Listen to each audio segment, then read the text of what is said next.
con los muy buenos días para los televidentes de Noti8.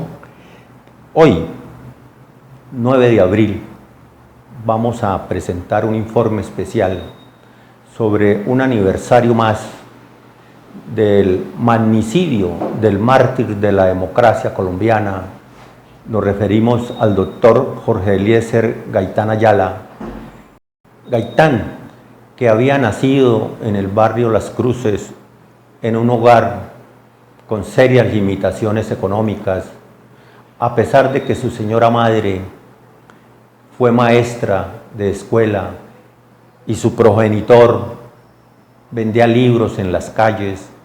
Posteriormente se ubicó en un local. No alcanzaban los ingresos para el sustento de la familia, pero esto no fue óbice para que Gaitán, que desde muy joven mostró sus inclinaciones por la oratoria, pues fue un don que la naturaleza le dio.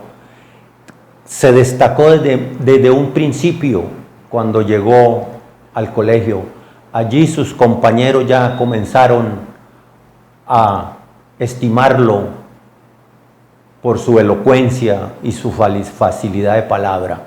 Pues bien, Gaitán terminó sus estudios secundarios y, haciendo ingentes esfuerzos, su familia logró entrar a la Universidad Nacional, donde el derecho que lo apasionaba se matriculó en la Facultad de Jurisprudencia, terminando la carrera con notable éxito.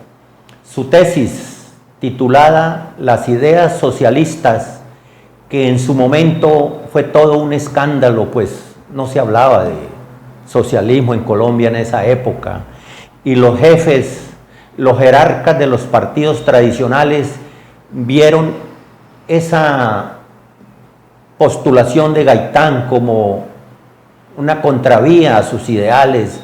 Hablo de los ideales de los patriarcas liberales y conservadores.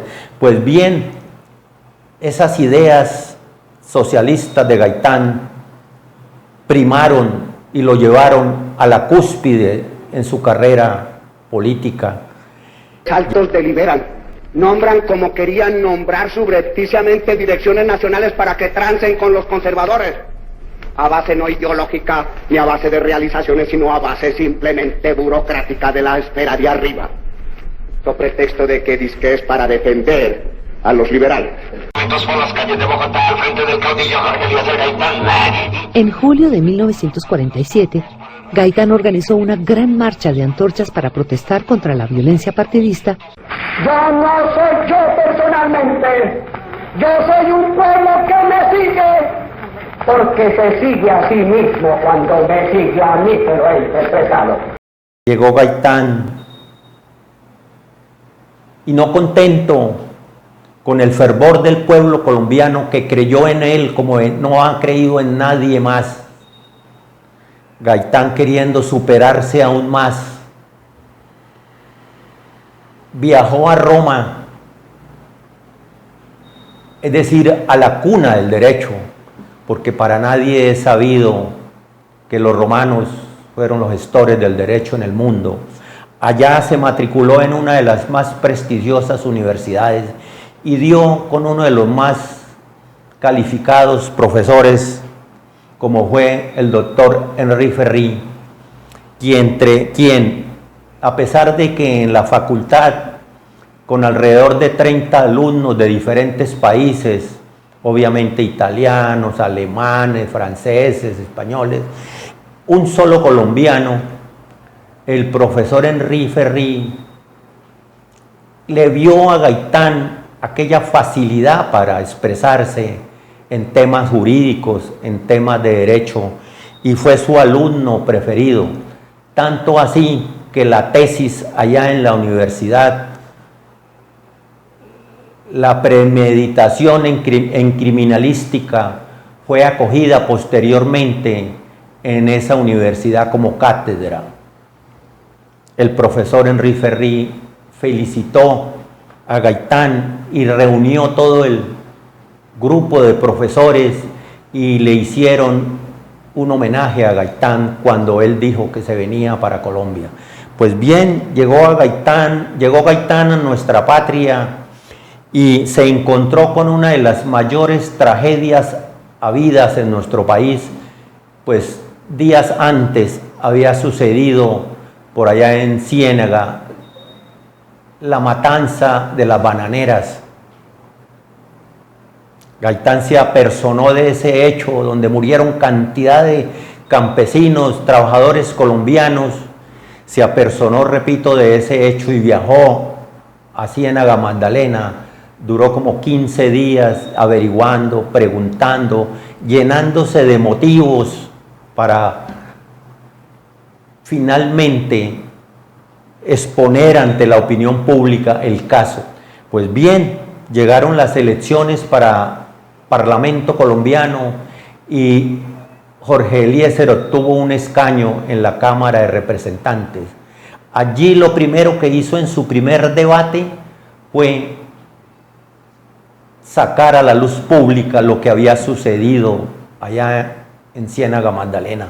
Pues bien, en un discurso de más de 4 horas cautivó el auditorio y demostró al mundo que qué equivocados estaban los que habían cometido esa barbarie contra los trabajadores de la United Fruit, una bananera de origen extranjero.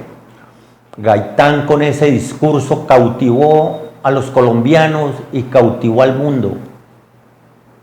Quiso Gaitán llegar a la presidencia de la República, pero como siempre, a los hijos del pueblo se les ha cerrado la puerta, como se les ha cerrado a otros 2.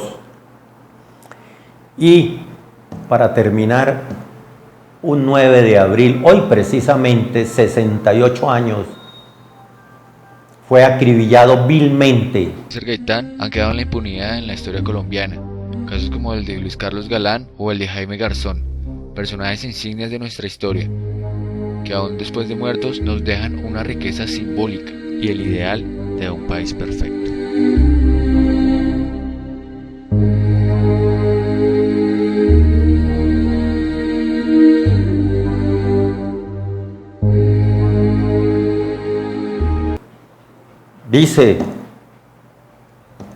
Dicen que el asesino fue Juan Roa Sierra. A ver, personalmente, en mi caso personal, repito, después de haber leído cualquier cantidad de temas y obras de diferentes autores sobre el magnicidio de uno de los hombres más preclaros que ha dado la República, nunca me he convencido de que fue Juan Roa Sierra. Fue un trompo de poner, como dicen. ¿Por qué? Juan Roa Sierra nació en el mismo barrio donde había nacido el líder, barrio Las Cruces, en la misma manzana, por detrás, como dicen. Se conocieron desde muy niños. Y cuando Jorge Eliezer comenzó a sobresalir, Juan Roa Sierra asistía todos los viernes a las reuniones que hacía Gaitán en el teatro, hoy en día en el Teatro Jorge Eliezer Gaitán, y era de los que más aplaudía y más gritaba ¡viva Gaitán! Y cuando salían lo alzaban en hombros. Hay fotos donde Gaitán va en hombros de Juan Roa Sierra. A las grandes manifestaciones en la Plaza de Bolívar, allá estaba Juan Roa Sierra. No encontraron otro. Gaitán le daba moneditas porque Juan Roa Sierra sí que es cierto que era una pobreza absoluta. Le pedía, vecino, regáleme una monedita, Gaitán le daba. Lo esperaba a la salida de su oficina y Gaitán le daba. Cuando montaron el asesinato de Gaitán dijeron no, este es el propio, él es el que permanece ahí. Y como él vivía pues mal vestido, hablo de Juan Roa Sierra, no encontraron otro más, sino que asesinarlo, y los mismos que lo asesinaron, miren, fue aquel que Juan Roa Sierra estaba enfrente esperándolo, fue aquel, y lo cogieron y le metieron el arma y todas esas cosas, y entonces el pueblo lo cogió y lo paseó de ahí hasta el Palacio de Nariño, allá lo mató. Se quedaron con el cuento de que Juan Roa Sierra fue el asesino de Gaitán. Para mí, personalmente, no. Fueron fuerzas oscuras que las Ha habido y la sigue habiendo, que no les conviene, repito, para terminar, que un hijo del pueblo llegue a la primera magistratura del Estado. Para los televidentes de Noti8 les habló Agustín Guzmán. Muchas gracias. ¡Pueblo, por la derrota de la oligarquía! ¡Pueblo, por vuestra victoria!